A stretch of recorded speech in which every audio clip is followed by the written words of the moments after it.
The Second World War. Fear, despair, Ukraine.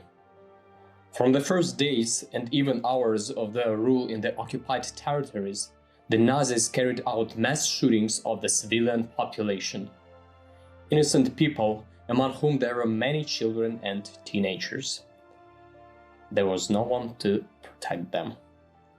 The suffering of children and adolescents during the German occupation was immeasurable, because the Nazis, obsessed with the idea of the superior race, destroyed the genetic fund of other races, performed cruel medical experiments on children. In this way, depriving the captured nations of their future.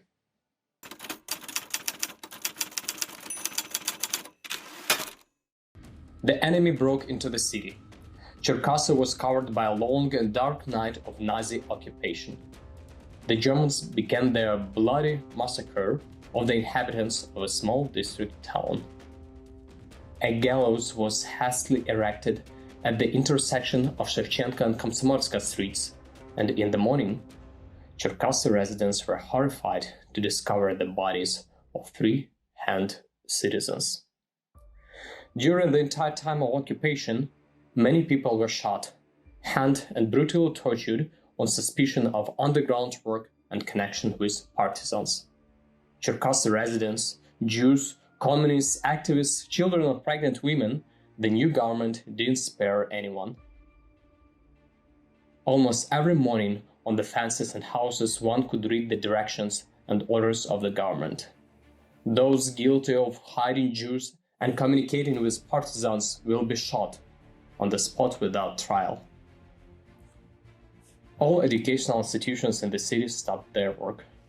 Crowds of homeless began to roam the streets. Most of them were children and teenagers who, as a result of Nazi terror, had lost their families and, having no shelter, simply lived on the streets. Our heroine appears on one of the streets. Oleksandra is hurrying down the street holding her daughters, 7-year-old Alla and 4-year-old Larissa, tightly by her hands. But suddenly a horrific scene in front of her eyes makes her stop. The little boy is sobbing by the body of his dead mother. Without hesitation, Oleksandra picks up the little boy and leads him home to safety and warmth. At that moment, I realized that I had to save him and hundreds of the other innocent children. It happened in the year of 1942, when my mother, grandfather, grandmother and uncle were brought from the village of Tbilisi in the Kiev region to Cherkasy prison. My mother, who was holding me in her arms, my grandmother, grandfather and uncle were put up against the wall for execution. Suddenly, a woman ran up to them and took me away. Shots rang out. My whole family was shot dead. Since then, I had my mother, Oleksandra Shulezhko, who brought me to an orphanage. This event became the impetus for the decision to act, to save defenseless children who had been thrown out into the street, to certain death by the war. An ordinary teacher from a small town comes up with the idea of creating a building for all the children she is unable to take in. This is not an orphanage. It is not about orphans. This is home for every child like this. To create this, it is necessary to cooperate with the German Handelskommissar. Oleksandra makes a difficult but important decision for herself for the safety and life of the children. The German gave the go-ahead for the creation of children's home, but set a categorical condition. If at least one Jewish child got to it, Oleksandra will be shot. She said that she fully understood her responsibility, but everyone found shelter, regardless of their nationality. I wanted to do something specific for the children. I went to the city council and appealed to the head for help. He did not agree to my request to organize a kindergarten. Instead, he gave permission to open a children's shelter. Apparently, he was very tired of stray children. However, apart from the permission to open a shelter, I didn't receive anything else from the head. This is how the story of a great Ukrainian righteous woman among the nations, Oleksandra Maximovna Shulezhko, began. A person who saved 102 children from the death and starvation during the years of German occupation. Oleksandra Shulezhko was born on May 15, 1903 in the village of Mikhailivka, Drabi district, Cherkasy region. As a teenager, the daughter of wealthy peasants faced all the pains of the Bolshevik government. During the policy of war communism, the family forcibly gave their property and products to the authorities. The girl was orphaned at an early age and, despite this, received a high-quality education. She graduated from a girls' gymnasium and a teacher training school. In 1921, Oleksandra married Fedor Shulezhko, who was a priest. Oleksandra shared her husband's religious beliefs. She became his reliable support and a friend.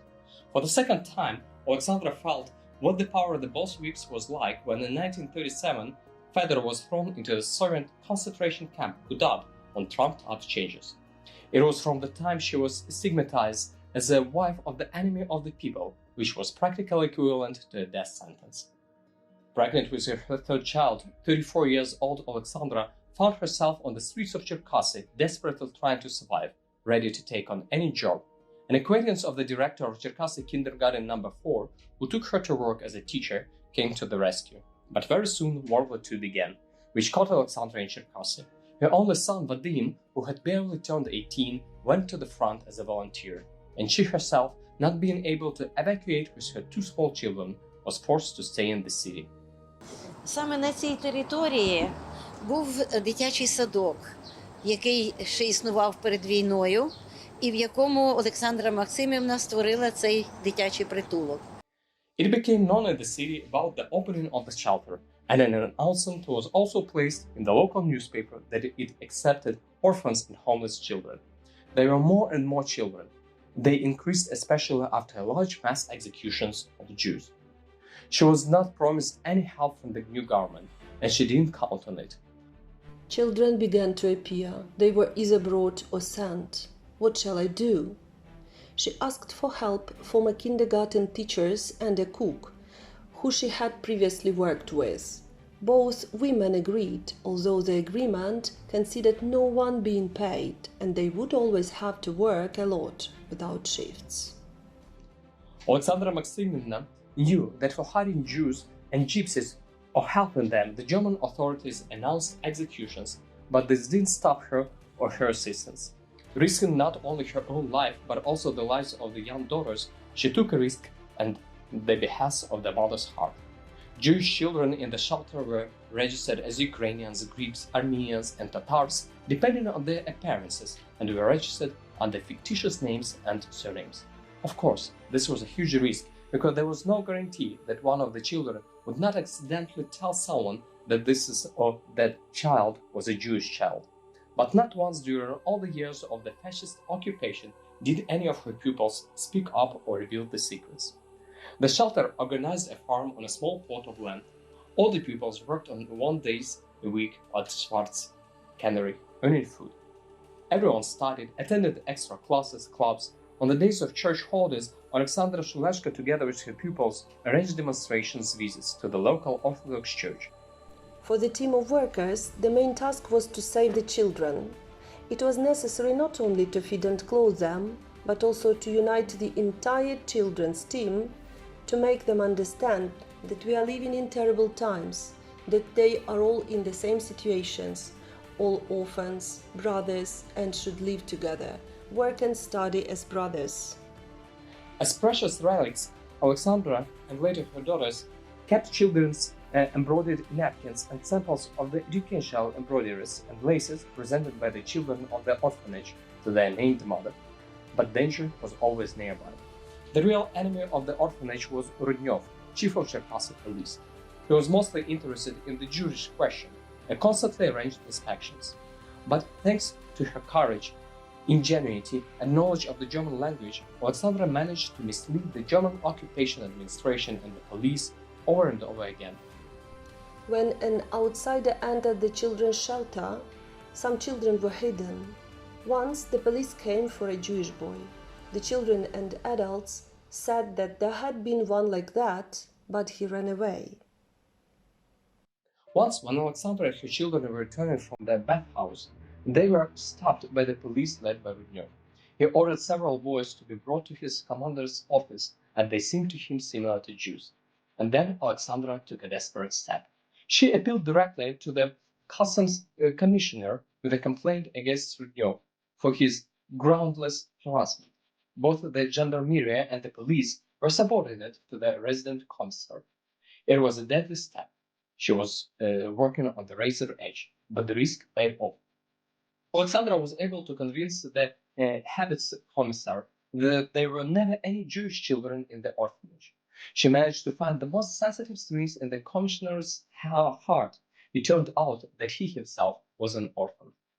At the end of this conversation, the habits commissar expressed a desire to be the head of the asylum and forbade anyone without informing him to disturb the orphanage. That's when a big blue board appeared on the gate with an inscription in German, Kinderhaus, no entrance. Despite of the fact that they lived poorly and hard, Oleksandra Maximyevna and her colleagues tried to arrange a holiday for the children. However, one day before the new year of 1943, the habits commissar wanted to come in person to their orphanage for the holiday. It was necessary to make sure that all the children could take part in the holiday and that neither the habits commissar nor his entourage recognized the children as Jews. They decided to make them carnival costumes, masks, and even makeup that hid their faces. The pupils danced, sang, played, everyone had fun. Moreover, when habits commissar wildly applauded the Lizginka dance performed by the little Georgian boy, the Hitlerite didn't know that he was applauding to a talented Jewish child. Oleksandra remained faithful to her principles. The main thing was to save the children at any cost, even if you had to risk your own life hiding the truth. 1943, Germans began to be pushed out of the Ukrainian territory. The Red Army was approaching the city, and the Hitlerite command declared Cherkasy a frontline zone. The habits commissar ordered to evacuate the shelter to the west. He wanted to send the children to Germany and even issued certificates of German origin for them. Oleksandra was again looking for a solution. What should I do? How to save the children? Miraculously, she managed to give some of the children into families in the surrounding villages, whereas others she only reached the Vinnytsia region, where, taking advantage of the confusion of the occupiers, she ran away and hid with pupils in the village of Sobolivka. I had the only goal: to make sure the children were unharmed, regardless of whether it was necessary to fight or shoot someone. I was ready for anything, for the sake of these innocent children. There they barely made ends with meat in Hannah, cold and poetry until the spring of 1944.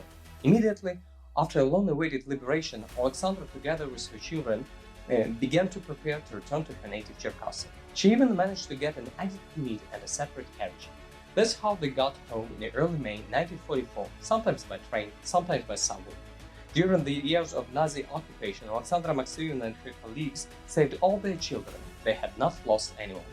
After arriving in Cherkasy, they were taken from her and transferred to orphanage number 1 right away, and later they were scattered individually or by 2s and 3s in various orphanages of the USSR.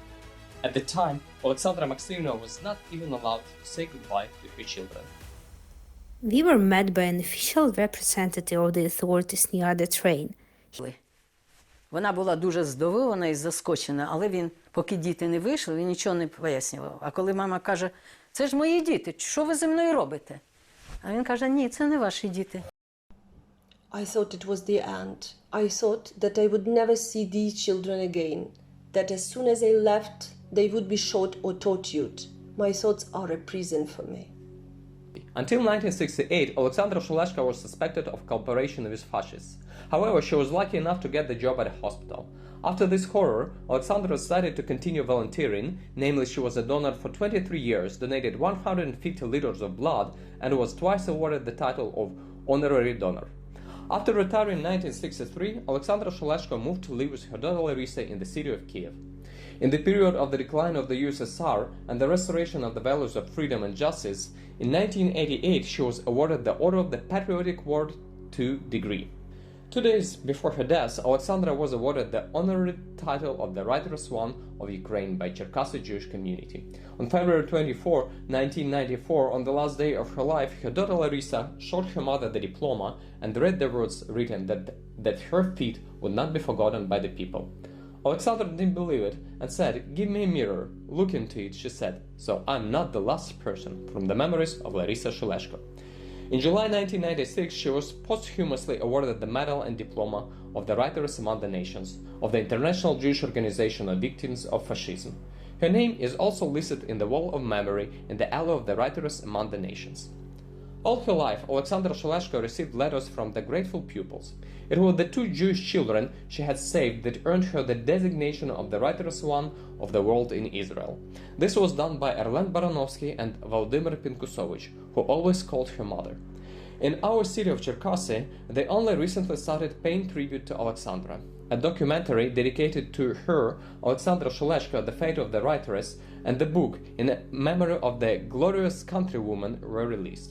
Ми добивалися, щоб її ім'я було в нашому місті на одній з вулиць понад 15 років. І якщо це трапиться, це буде День щастя. On August 5, 2013, a memorial plaque was installed in the center of Cherkasy, reminding the city's residents of the difficult fate and the great feat of the woman and the mother, the writeress among the nations, Oleksandra Shulezhko. In 2017, Oleksandra Maximyevna was awarded the title of Honorary Citizen of the City of Cherkasy. It is a great honor for me to be the daughter of such a person, said Larisa Shulezhko. People like her teach us the future generations how to live in the world according to conscience. This woman proved by her personal example that there is no such thing as someone else's children, just as there is no other person's grief, because a war is a common disaster. This is a story not only about the past, but also about the present, about us, the children and teenagers of the new war. Thus ended our mission. In this difficult time, we all consciously fulfilled our duty. Oleksandra Shulezhko.